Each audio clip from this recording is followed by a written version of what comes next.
نحل اس کا 5واں رکوع پڑھ رہے ہیں اور آیت نمبر 37 سے پڑھیں گے۔ اعوذ باللہ من الشیطان الرجیم، بسم اللہ الرحمن الرحیم۔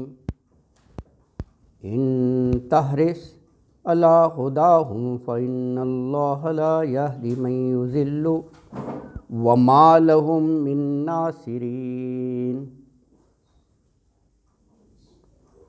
وَأَقْسَمُوا بِاللَّهِ جَهْدَ أَيْمَانِهِمْ لَا يَبْعَثُ اللَّهُ مَن يَمُوتُ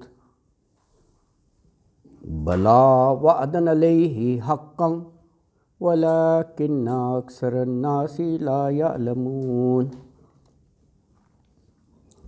لِيُبَيِّنَ لَهُمُ الَّذِي يَخْتَلِفُونَ فِيهِ وَلِيَعْلَمَ الَّذِينَ كَفَرُوا أَنَّهُمْ كَانُوا كَاذِبِينَ۔ إِنَّمَا قَوْلُنَا لِشَيْءٍ إِذَا أَرَدْنَاهُ أَن نَّقُولَ لَهُ كُن فَيَكُونُ۔ صدق اللہ العظیم۔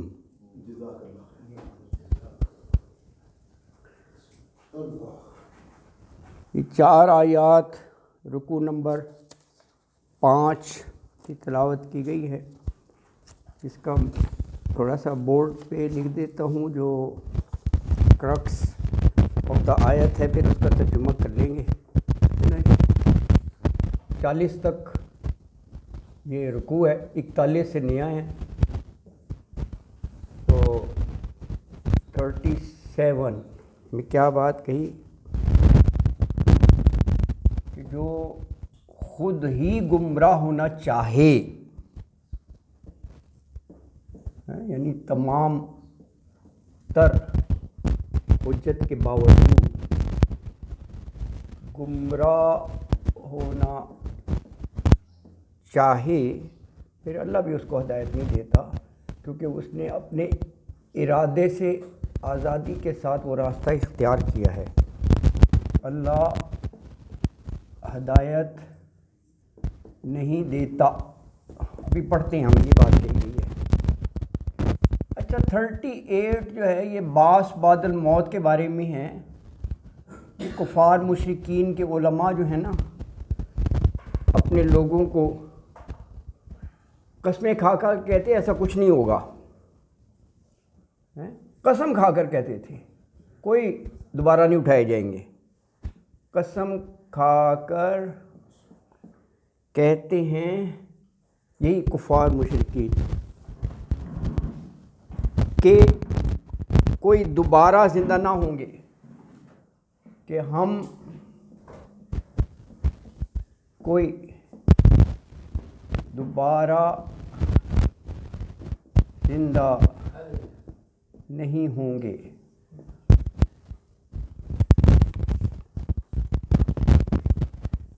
تھرٹی 39 میں وجہ اور علت بتا دی۔ یہ اللہ نے جو نظام بنایا نا باس بعد الموت کا، یہی تو اصل چیز ہے۔ جنت جہنم سب اسی پر بیس کرتی ہے۔ تو کہا یہ آخرت میں دوبارہ اٹھانا اس لیے ہوگا کہ سب کو بتا دیا جائے کہ وہ دنیا میں کیا کرتے رہے ہیں۔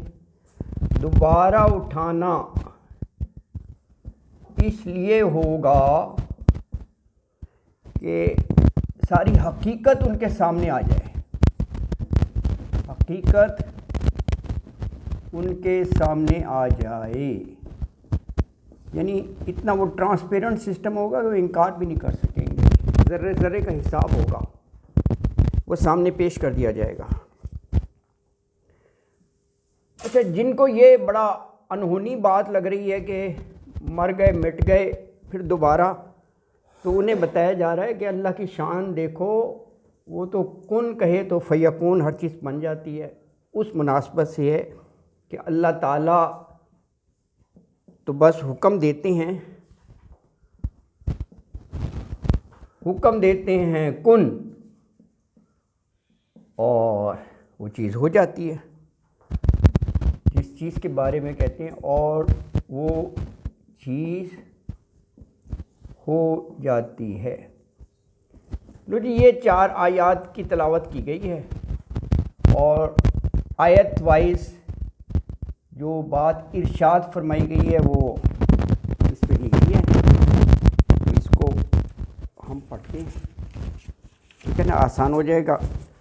یہ بس ذہن میں رکھیے گا، یہ ہر آیت کا موضوع ہے، اور یہ فرما دیا ہے۔ اچھا، آیت نمبر 37 سے ہے، اعوذ باللہ من الشیطان الرجیم، ان تحرص علی ہداہم فإن اللہ لا یہدی من یضل وما لهم من ناصرین۔ ان اگر، تحرص اردو کا لفظ ہے، حرص کرنا، لالچ، خواہش، تمنا، یہ سب بات اس میں آ گئی۔ کس چیز کی حرص، تمنا؟ علی ہداہم، اس بات پر کہ ان کو ہدایت مل جائے، یعنی سب کو۔ تو کہا فإن اللہ لا یہدی من یضل، فإن اللہ، بے شک اللہ تعالی، لا یہدی، نہیں ہدایت دیتا، من یضل، اس کو جو خود سے گمراہ ہونا چاہے۔ یہ بڑا اہم ہے، یہ دیکھو نا، خود وہ فیصلہ کر رہا ہے، ورنہ تو سارا نظام ہی راہ حق کے لیے ہے۔ یہ ترجمہ کرنا کہ بھئی اللہ جس کو گمراہ کر دے، اللہ کیوں گمراہ کرے گا بھئی؟ اللہ تو گمراہی سے بچانے کے لیے سارا انتظام کیا ہے، رسولوں کو بھیجنا، کتابوں کو بھیجنا، لیکن کچھ ضدی ہٹ دھرم لوگ بھی تو ہوں گے، تو پھر ان کے لیے گمراہی کا ہی راستہ ہے۔ تو یہ معنی ہے، وما لہم من ناصرین، وما اور نہیں، لہم ان کا، من ناصرین کوئی بھی مددگار، ناصرین نصرت، مدد کو کہتے ہیں نا، تو اس سے فائل بن گیا ناصر، مدد کرنے والا، اور یا نون سے یہ جمع ہو جاتا ہے، جیسے مومنین، مسلمین۔ تو آیت ہے، حضور اکرم صلی اللہ علیہ وآلہ وسلم کو مخاطب کر کے کہا کہ آپ کتنی خواہش کر لیں کہ یہ سب ہدایت پا جائیں، لیکن ہدایت اللہ کے اختیار میں ہے، اور جو خود ہی گمراہ ہونا چاہے نا، اللہ نہیں ان کو ہدایت دیتا، اور پھر ان کی کوئی مدد بھی نہیں کرتا۔ یہ بات فرمائی گئی ہے۔ اللہ اکبر۔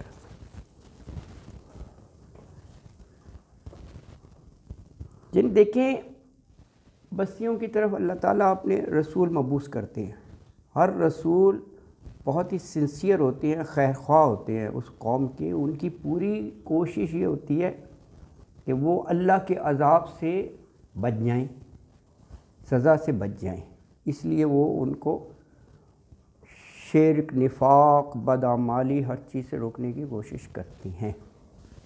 لیکن کہا کہ اس بارے میں آپ تمام باتیں واضح کر کے ان کو بیان کر سکتے ہیں، لیکن دل کو حق کی طرف پھیرنا یہ اختیار میں نہیں ہے۔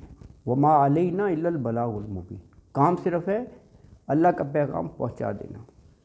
تو یہ آیت نمبر 37 میں یہی بات کہی گئی ہے کہ اے پیغمبر صلی اللہ علیہ وآلہ وسلم، آپ کی خواہش یقیناً یہی ہے کہ سارے کے سارے ہدایت پا جائیں، سب سیدھے راستے پر آ جائیں، لیکن اللہ تعالیٰ کہہ رہے ہیں کہ قوانین الہیہ کے تحت جو گمراہ ہو گئے ہیں ان کو آپ ہدایت کے راستے پر نہیں لا سکتے۔ قانون الہیہ کیا ہے؟ وہ یہی ہے کہ جو بغیم بینہم ہے، ضد، ہر دھرمی، عناد کی بنا پر جو کفر پر اڑے رہنا چاہیں، تو اللہ تعالیٰ نے کہا نولی ہی ما تولا، جو قرآن کے الفاظ ہیں، پھر ہم بھی جانے دیتے ہیں جدھر وہ جا رہے ہیں۔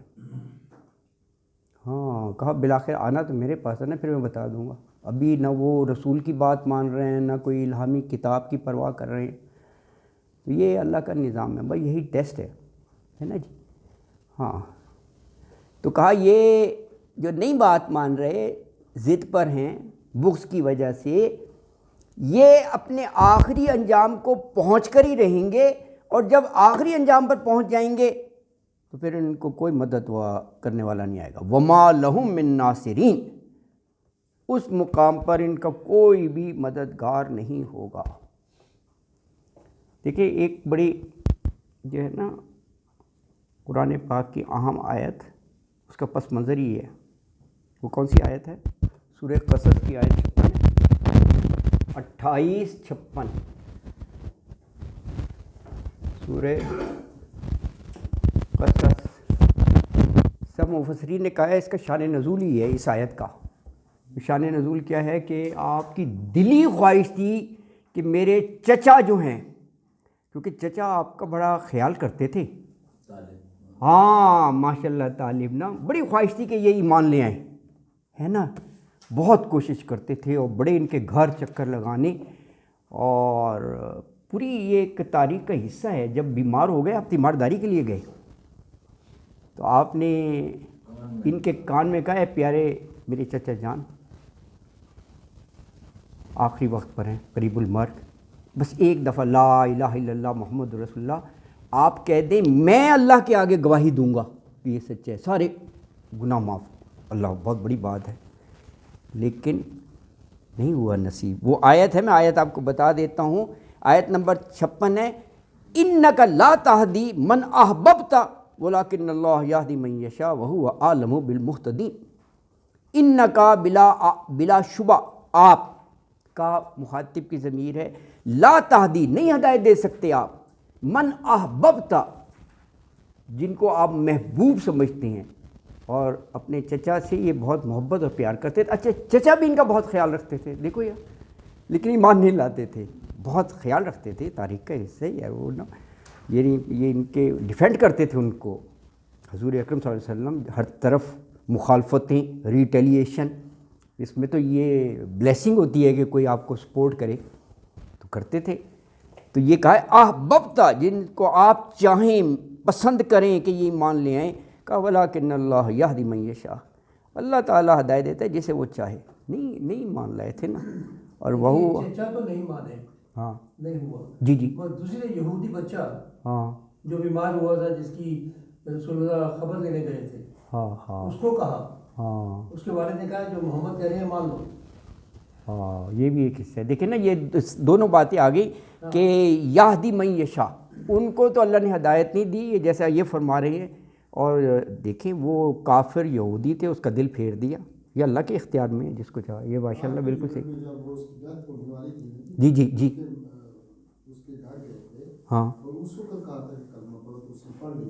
اچھا ہاں دیکھو یہ بھی، اچھا دیکھیں یہ بھی اللہ کی شان ہے. ہاں رسول اللہ کے پیچھے جایا کرتا تھا، اچھا ملنے آتا تھا. اچھا تو وہ بچہ بیمار ہو گیا، رسول اللہ نے پوچھا بچہ کدھر ہے، پتہ چلا کہ جو بیمار ہے یہودی کا بچہ تھا. ہاں تو رسول اللہ اس کی تیمارداری کے لیے گئے.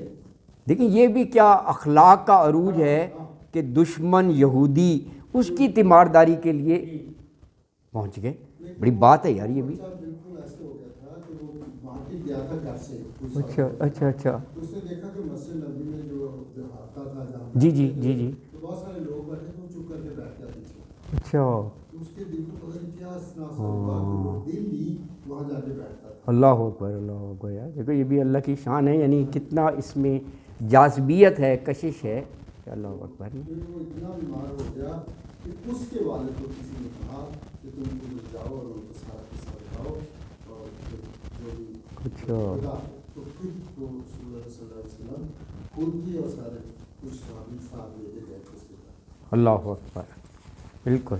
تو ایسے واقعے بہت سے اسلامی تاریخ میں واقعات ہیں کہ بس اللہ تعالیٰ جس کا دل چاہے وہ حق کی طرف، سچائی کی طرف پھیر دے.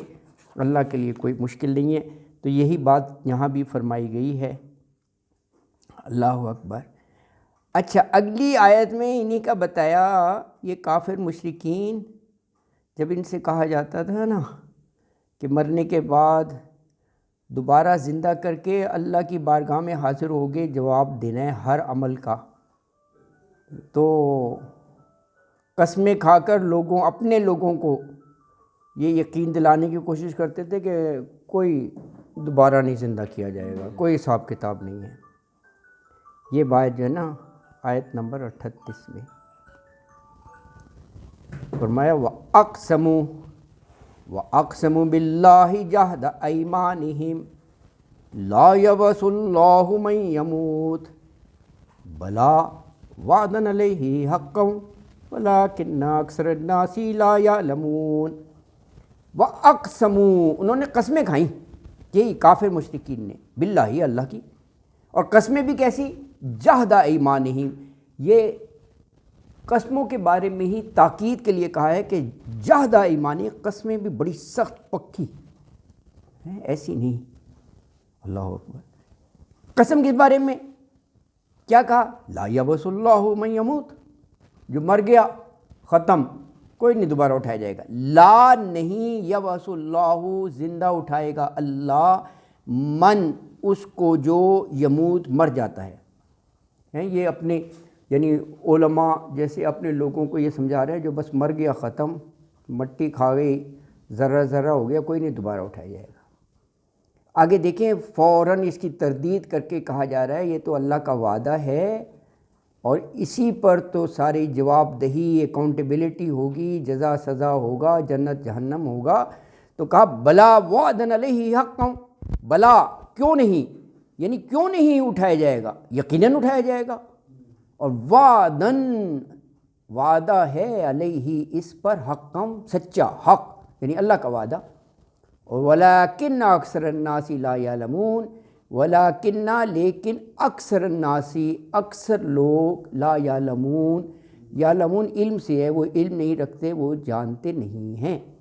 تو کہا یہ مشرک کافر لوگ جو ہے نا، یہ اللہ کی قسمیں کھا کھا کر کہتے تھے، بڑی پکی قسمیں، کہ بس جو شخص مر جائے گا نا کوئی دوبارہ نہیں زندہ ہوگا۔ تو کہا اے نبی صلی اللہ علیہ وسلم آپ ان سے کہیے بلا وعدن علیہ حقا، ہاں کہ اللہ ضرور اٹھائے گا، کیونکہ اللہ کا یہ سچا اور پکا وعدہ ہے، لیکن اکثر لوگ جو ہیں وہ اس کو نہیں سمجھتے۔ دیکھیں یہ موضوع بھی بہت سی جگہ آیا ہے، یہ جو بعد الموت ہے نا، اس کا انکار کرنا، کیونکہ دیکھیں مٹی میں مل جانے کے بعد ان کا دوبارہ جی اٹھنا انہیں ذرا مشکل اور ناممکن سا نظر آتا تھا اپنے محدود سوچ کے مطابق نا۔ وہ تو اسی انداز میں، ایک یہ ہوتا ہے انداز کہ ان اللہ علی کل شیء قدیر، اور جس نے پہلی دفعہ پیدا کیا دوبارہ کیا مشکل ہو سکتا ہے۔ ایک یہ ہے بالکل چھوٹے ذہن سے یار ختم ہو گیا تو دوبارہ کیسے، اور یہ بھی ایک حقیقت ہے کہ جتنے اللہ کے علاوہ مشرکین ہیں نا ان کی سوچ محدود ہی ہوتی ہے، یہ قدرتی بات ہے، کیونکہ وہ کس چیز کو پوجا پاٹ کر رہے ہیں، ویسے ہی ذہن بھی پست ہو جائے گا نا، اپنے ہاتھوں کی بنا کر اس کی آگے سجدہ کرو بے اختیار لوگوں کو، تبھی تو یہ اس قسم کی باتیں کرتی ہیں نا۔ اللہ اکبر۔ یہ تو ان کی opinion تھی نا، قسم کیسے کھا سکتے تھے؟ یار قسم اپنے لوگوں کو یقین دلانے کے لیے نا، علماء منبر پہ بیٹھا ہوا ہے، باقی لوگوں کو بھی دعوت تو پہنچتی ہوگی نا، دعوت ہر جگہ ہوتی تھی رسول اکرم کے بھی دوبارہ اٹھائے جائے گا، ان کو یہ یقین دلانے کے لیے کہ ان کی باتوں میں نہ آنا کہ جی دوبارہ اٹھائے جائیں گے، ان کو قسمیں کھا کھا کے میں قسم کھا دوں ایسا کچھ نہیں ہوگا، کچھ نہیں ہوگا، یہ اس انداز میں ہے نا۔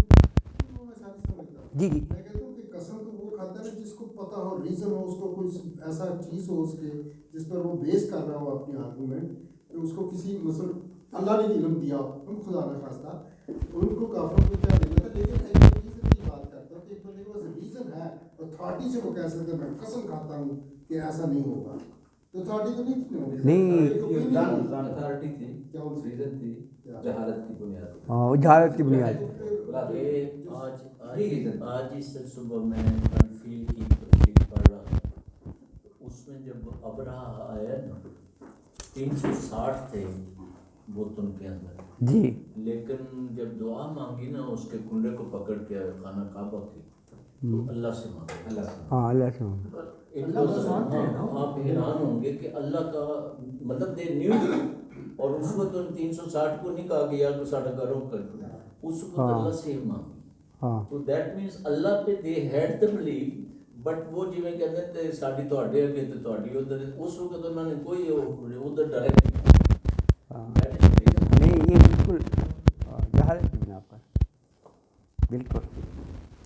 تو یہ باس بعد الموت ہیں، اس کو جھٹلاتے تھے، اس کی یہ تصدیق نہیں کرتے تھے، جب یہ دعوت ان کے پاس پہنچتی تھی تو وہ اس کا انکار کرتے تھے۔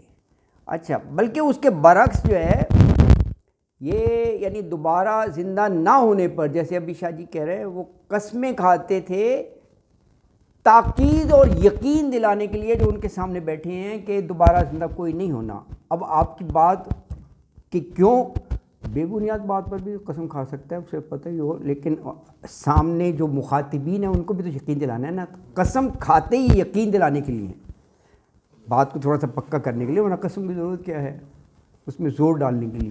تو یعنی اس بات میں وہ زور ڈالنا چاہتے تھے کہ اللہ اکبر، کہ کوئی دوبارہ نہیں اٹھایا جائے گا۔ اچھا دیکھیں، قسم پر زور دیا ہے، کیونکہ شاید ان کو بھی دل سے یہ ہوتا ہوگا کہ یہ یار جو ہم کہہ رہے ہیں نا کہ کوئی نہیں دوبارہ اٹھایا جائے گا، یہ شاید لوگ بات مانے ہی نہ، تو کہا جہدہ ایمانہم، جیسے ہوتا ہے نا بار بار قسم زور دے کر، پکی قسمیں ہیں نا بار بار، تو یہ اس انداز میں ہیں۔ اللہ اکبر۔ اچھا آگے دیکھیں، یہ جو لفظ ہے نا آخر میں لا یعلمون، وہ بھی اس کی عکاسی کر رہا ہے۔ لا یعلمون، وہ علم نہیں رکھتے، یعنی اسی جہالت اور بے علمی کی وجہ سے وہ ایسی باتیں کرتے ہیں، وہ رسولوں کو جھٹلاتے ہیں، وہ ہمارے انبیاء کی مخالفت کرتے ہیں، اور پھر اس کا نتیجہ یہ ہے کہ وہ دریائے کفر میں ڈوب جاتے ہیں۔ سارا یہ کفر ہی تو ہے، انکار کرنا، حق کا انکار کرنا۔ یہ حق ہی تو ہے کہ دوبارہ اٹھایا جائے گا۔ اگر دوبارہ نہ اٹھایا جائے تو یہ تو پھر سارا سسٹم جو جزا و سزا کا ہے، اللہ کے آگے جواب دہی کا ہے، جنت اور جہنم کا ہے، تو وہ تو سارے وہ لکیر پھیر دی انہوں نے، تو سارا ہے ہی اسی پر، نامہ اعمال کے مطابق ہی تو ہوگا فیصلہ نا۔ تو یہ ایک بڑی اہم چیز ہے جس کا وہ انکار کرتے ہیں نا۔ ہاں، لوگ کہتے ہیں یہ جو انہوں نے بنایا ہے نا سلوگن، کھا لے پی لے جی لے، ہاں وہ کہتے ہیں سب کچھ ادھر ہی ہے، عیاشی کر، 4 دن کی زندگی ہے۔ یہ کوک والوں نے بنایا ہے، وہ بھی تو یہ یہودی اور وہی ہے نا، یہ ان کا سلوگن ہے۔ ہاں ہاں ہاں، یہ بھی کہتے ہیں، یہ بھی ہے واقعی سب کا یہ۔ یہ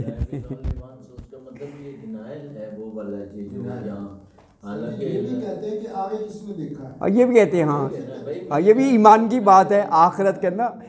سارا ایمان ہی ہمارا بن دیکھے اس پر بلیف کرتا ہے، آگے کیا دیکھا ہے تو شروع میں نہیں کہا یؤمنون بالغیب، جنت جہنم اللہ کی چیز۔ جی سر جی جی ہاں ہاں ہاں، دوسرے پہ تو اللہ کا ایک کنٹرول ہوگا، اللہ رسول کی باتوں کے اندر رہے گا، انڈر رہے گا، ہاں وہ باڈیز کے اندر رہے گا، ہاں ہاں ان کے لیے تو وہ انتھنکیبل ہے۔ ہاں ہاں وہ اسکول آف تھاٹ تو قسمیں اٹھاتے تھے کہ وہ جھوٹ بولتے ہاں، یہ ایگزیکٹلی اسی طرح ہے، یہ اسکول آف تھاٹس ہی کی بات ہے ایک ادھر اور کیا، بالکل ایگزیکٹ یہی ہے۔